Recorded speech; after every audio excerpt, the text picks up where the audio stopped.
I'm Stephen Monteith, and I'm here to recommend new Star Trek movies and TV shows.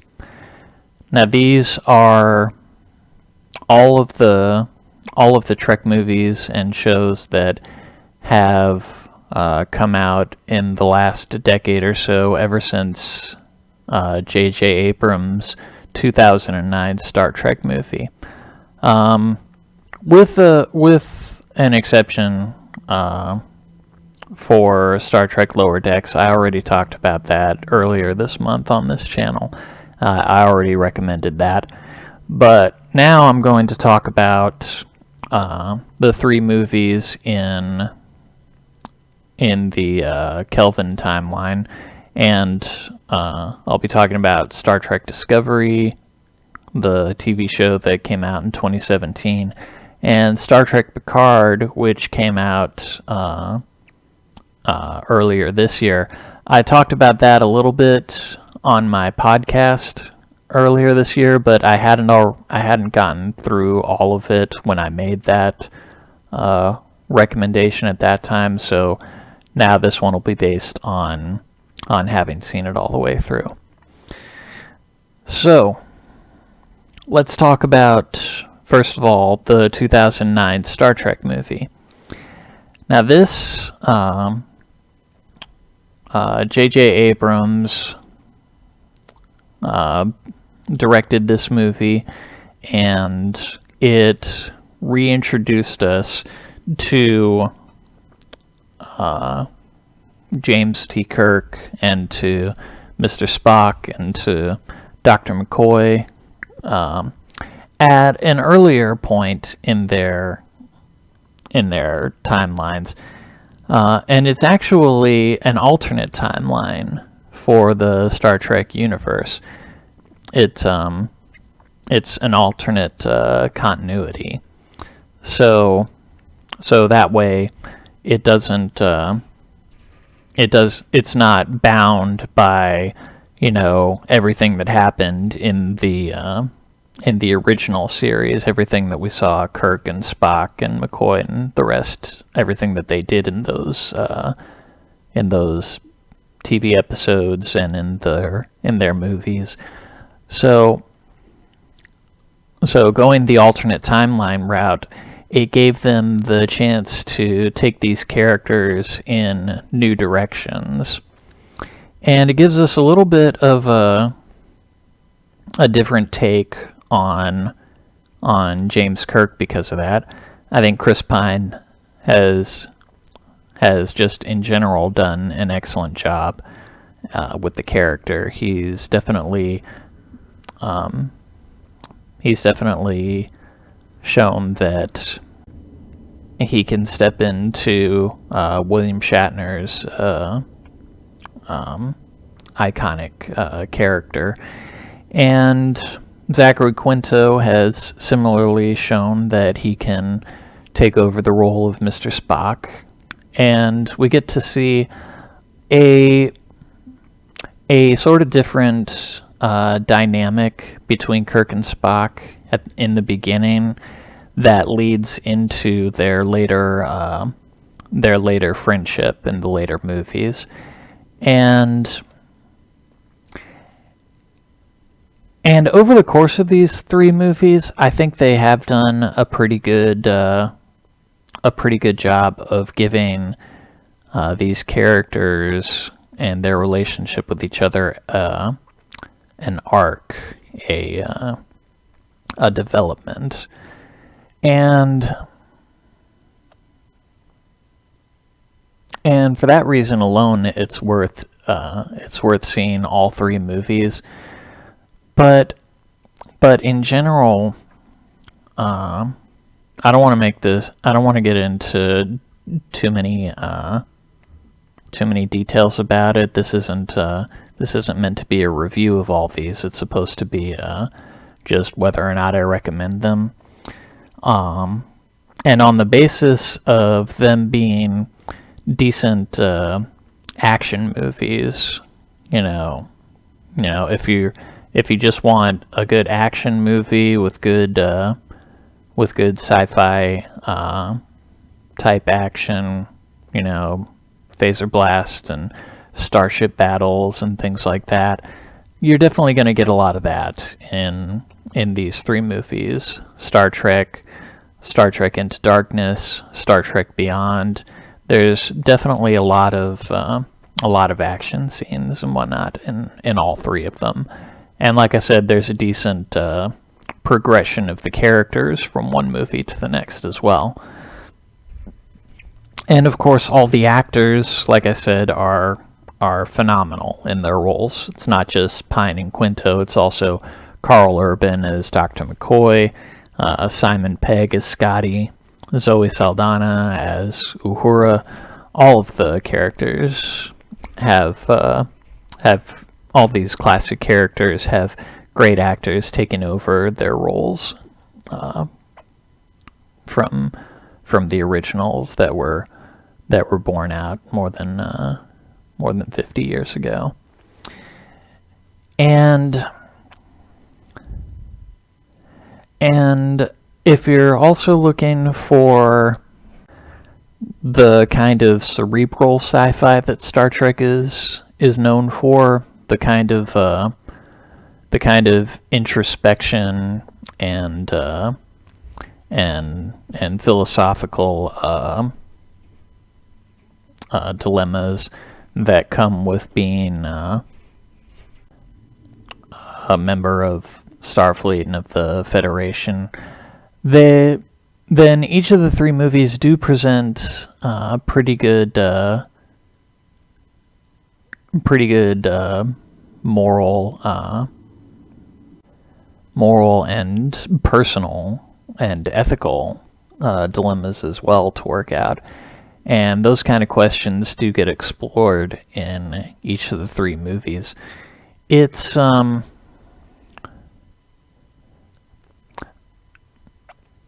it's just a little bit of the only real hiccup for me is the second movie, Star Trek Into Darkness, and the rehashing that they do of well, if you've seen the other Star Trek movies, then you'll see what I mean when you watch Star Trek Into Darkness. It probably wouldn't be a spoiler to tell you about it now. At this point, I think everybody who knows about Star Trek knows what the spoiler is. But, like I say, this isn't a movie review. It's just about recommendations. So I do recommend Star Trek 2009, and I do recommend the third movie, Star Trek Beyond. That one I cannot recommend enough. It's such a great movie, and of the three, it's probably the most like classic Star Trek of all of them. The second movie, Star Trek Into Darkness, like I say, it has its good moments, but it also has moments that make me, as a Trekkie, kind of really cringe. So I'm not gonna recommend it, but I'm not gonna not recommend it. I'm not gonna say that it doesn't have any good points to it. It's just that the bad points are really bad for me personally. So I'm just gonna leave that one on the fence. The other two movies, definitely recommend. The Star Trek Into Darkness, definitely not gonna not recommend it, but I'm not gonna recommend it either. Okay, now let's talk about the TV shows that are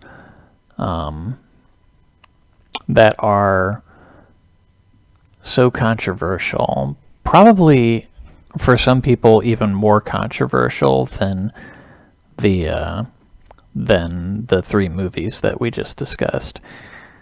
The first one, Star Trek Discovery, came out in 2017. And for me, it was originally instantly a pass. I watched the first two episodes, and it seemed like the whole focus of the whole show was going to be about war. And even though there had been war in other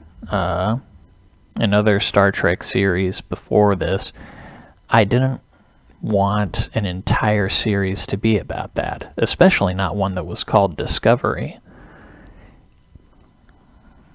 But as I said in my podcast earlier this year about what makes Star Trek, Discovery does have a lot of really good Trek elements to it. Probably even more than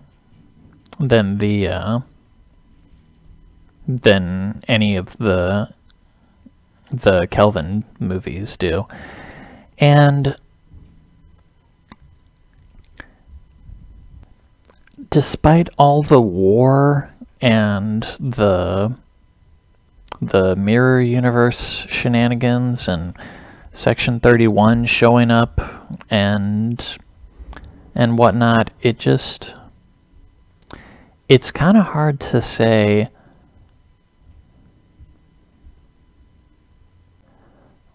whether or not those things are the point of the show anymore.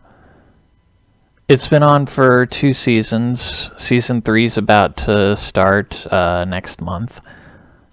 Just a few weeks away from that, and there have been a lot of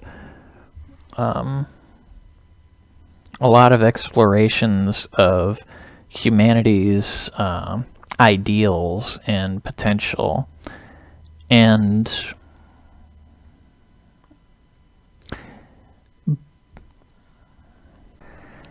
it's been hard to balance that with the darker aspects of the show. So the tipping point for me with Star Trek Discovery is the characters. I actually like them. Yeah, I mean, I unequivocally like Ensign Tilly. I mean, she's my favorite character on the show. And then there's Lieutenant Stamets, who probably shares the view of every Trekkie that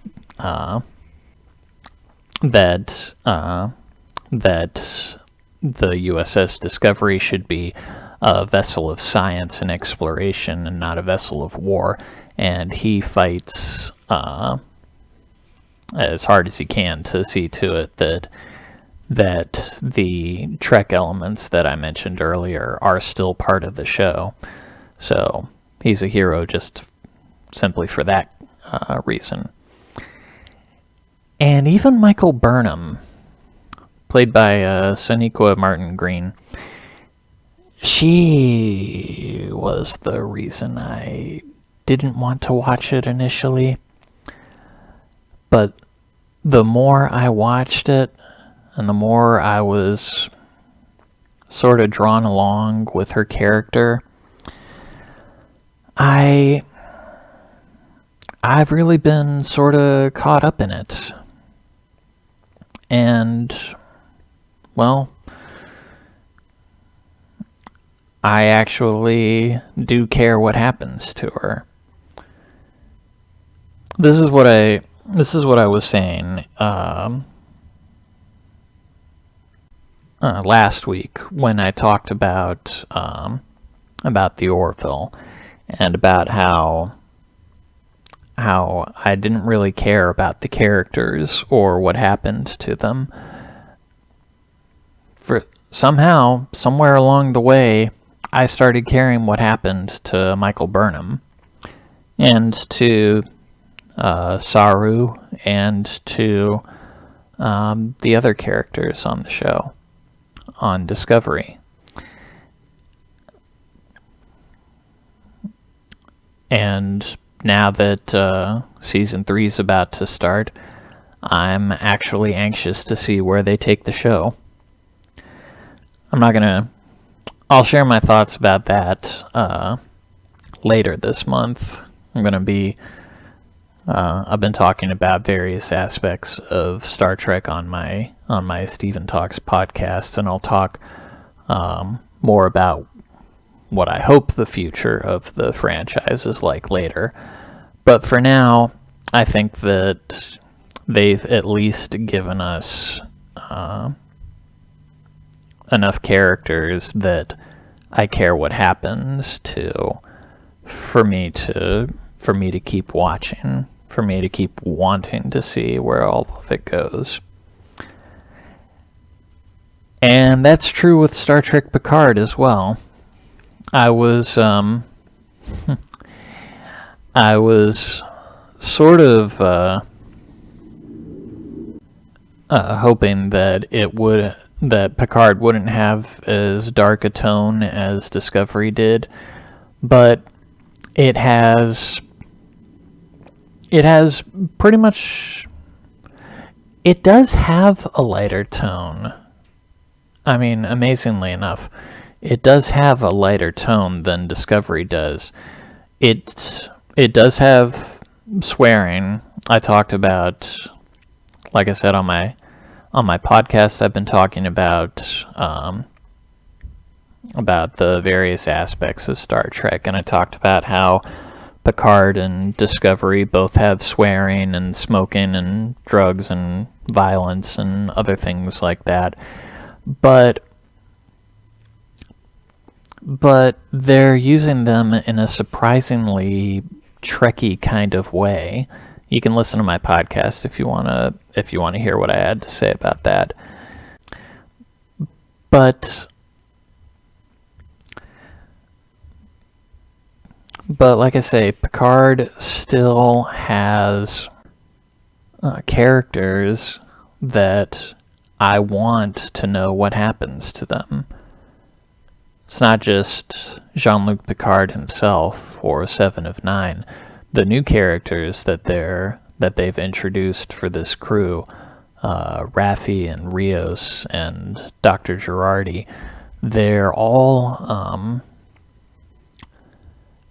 at impressively low points in their lives, and they've all managed to find hope through their mission. And I think that is probably the most Trek thing about any part of the franchise. And I'm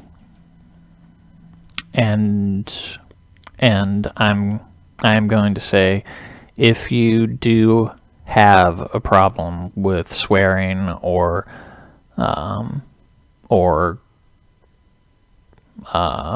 graphic violence, it's not that heavy. I mean, it's there, but it's brief. It's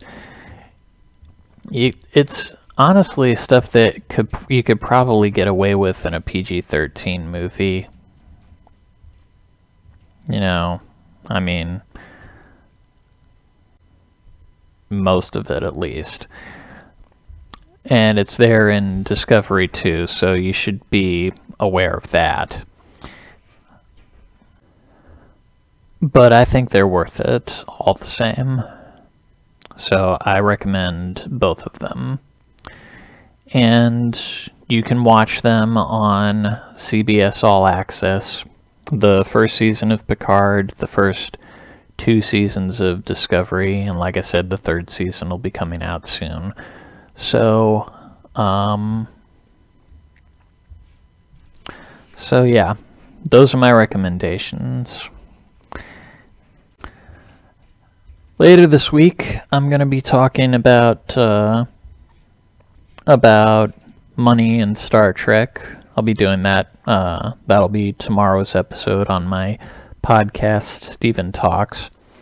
On Thursday, I'll be talking about music and pop culture in Star Trek. And next week on this channel, rather than do another recommendations video, I'm going to do another one of my Stephen rewrites.